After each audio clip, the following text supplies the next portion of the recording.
নমস্কাৰ আপোনালোক সকলোকে পুনৰবাৰ স্বাগতম জনাইছো মজিদ মোবাইলৰ সিম ব্যৱহাৰকাৰী সকলোলৈ ওলাই আহিছে এটা অতিকৈ বেয়া খবৰ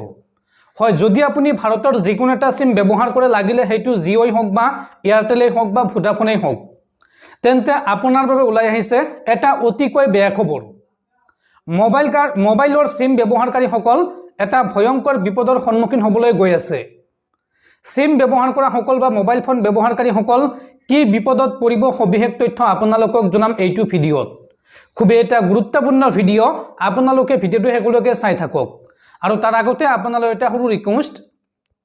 আপোনালোকে কোনে কোনটো কোম্পানীৰ সিম ব্যৱহাৰ কৰে আপোনালোকে সকলোৱে ভিডিঅ'টোত লাইক কৰি কমেন্ট বক্সত আপোনাৰ সিম কোম্পানীৰ নামটো লিখি দিয়ক যাতে আপোনাৰ সিমৰ কিবা ইনফৰমেশনৰ লগে লগে মই আপোনালোকক আগতীয়াকৈ জনাই দিব পাৰো তো বন্ধুসকল বলক আমি ভালদৰে জানি লওঁ কি বিপদৰ সন্মুখীন হ'বলৈ গৈ আছে নিৰ্বাচনৰ পাছতে মোবাইল ব্যৱহাৰকাৰীক মাধমাৰ খুদাবলৈ সাজু হৈছে চৰকাৰ ইলেকশ্যনৰ পাছতেই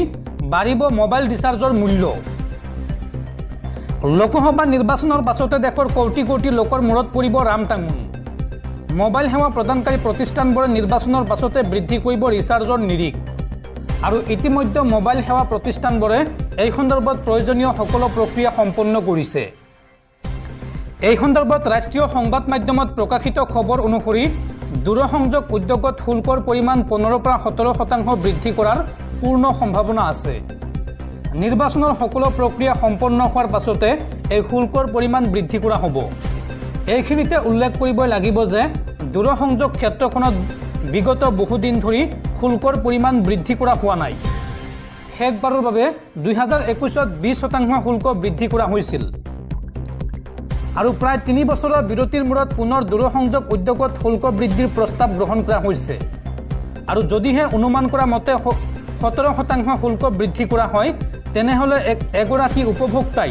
পূৰ্বৰ 300 টকা ৰিচাৰ্জ পেক হ'বগৈ 351 টকা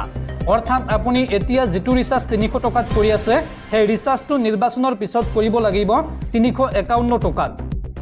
বন্ধুসকল আপোনালোকে নিশ্চয়তে বুজি পাইছে 2024 লোকসভা নিৰ্বাচনৰ পিছতে আপোনাৰ মূৰত পুনৰ ৰামটাঙোন খুটাবলৈ সাজু হৈছে 17% পৰ্যন্ত বৃদ্ধি হ'ব সিম কাৰ্ডৰ ৰিচাৰ্জৰ মূল্য